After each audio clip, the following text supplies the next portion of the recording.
In this video, I'm going to show you how to deactivate a YouTube channel. So the first thing you want to do is once you're inside YouTube Studio, you want to go in here where it says Settings, and then once you're inside Settings, you want to select Channel over here, and then you want to go to Advanced Settings right here in the middle, and then scroll down to where it says Remove YouTube Content. You want to press over here.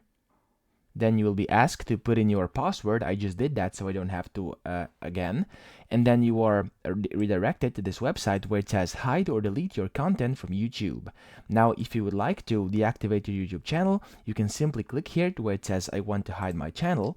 And then it says this will make your YouTube content and activity private. Select all of the following to confirm that you understand.